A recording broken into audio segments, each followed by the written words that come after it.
I remember a time in group working on transparency and helping the boys to be open with one another.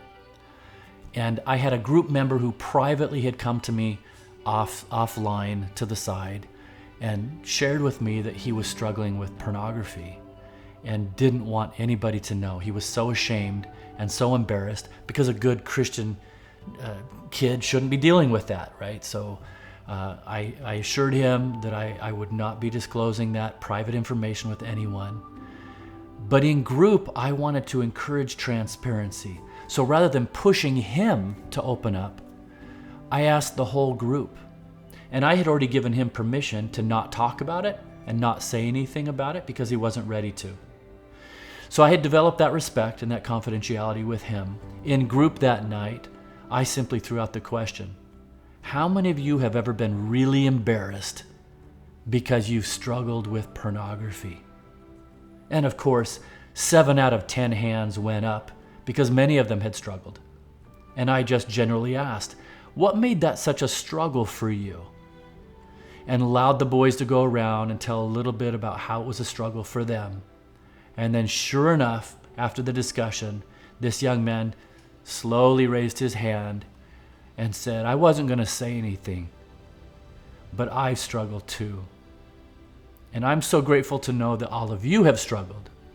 So when you encourage the group to open up, and young men are willing to open up, or young ladies if you're leading a women's group, a girls group, the more you can encourage that, the deeper the group will go. He felt so much more comfortable, relieved that burden off of his shoulders, and was able to make spiritual growth in new kinds of ways.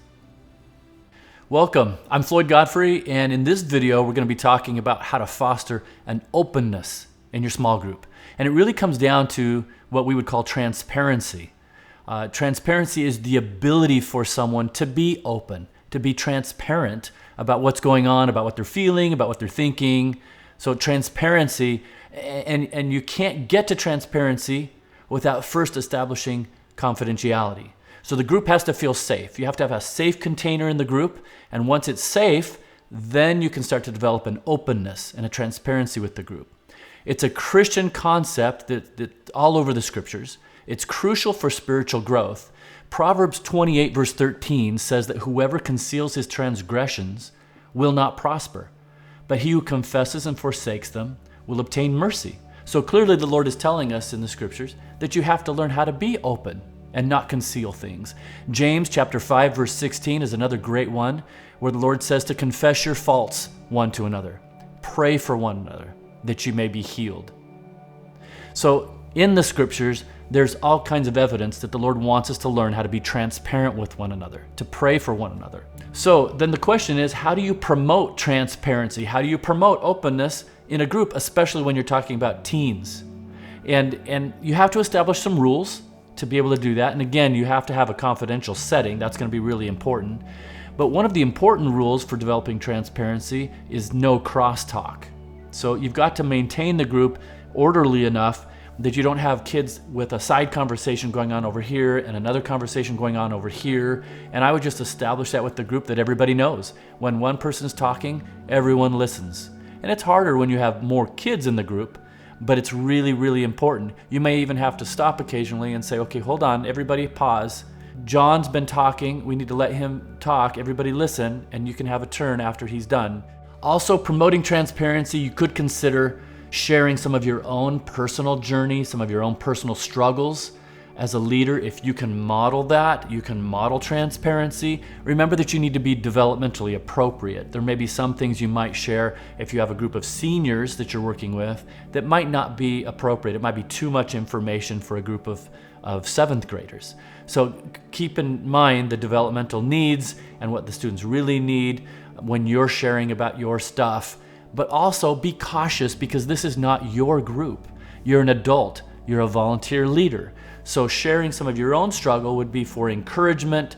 You know, how did you come through that? What did you need as you were working through some of those challenges? It's not about you as a volunteer trying to process your own stuff that's going on. You need your own group for that. So make sure you have some boundaries along that to keep things really clean. I would also encourage you as a volunteer leader to be prepared to share parent stories when you have their permission. have a relationship built with the parents as you talk to them, that the parents can share stories of their own lives and their own struggles that you can then take back to group and share with the group. And a lot of times the student will know that that was their parent, their mom or their dad that went through that, but it generates a sense of transparency that you want your students to have. Sometimes you may want to prompt some of your more mature students, maybe the ones that are more confident, maybe offline, to prompt them to share a story of something you know has happened or something you know they've been through that might benefit the rest of the group. So if you just wait until group is happening and discussing and nobody's talking, then you may be wasting time. You know, the night before, the day before, maybe text one of the boys or one of the girls in your group and ask them about a story or something they've been through, and then come out on top and ask if they wouldn't mind sharing that in group. So sort of prompt members of the group so they will share and they're ready to go and they've thought through some things. That will help with transparency. And lastly, a really important point, make sure you always give students permission to pass if they're not ready to share. As long as everyone's keeping things confidential and everyone's sharing, if somebody says, I'm not ready to talk about that, give them the pass. They're not ready, that's okay. There may be embarrassment about the topic, there may be some details that you don't understand and they don't want to share, but respect them and give them permission for that. So I hope that this has been helpful for you in considering transparency and openness. Remember, you have to start with confidentiality first, and then you move to a more transparent group as you're progressing to make the group more mature. I hope it's been helpful to you, and in the next video, we'll talk about some more aspects of group.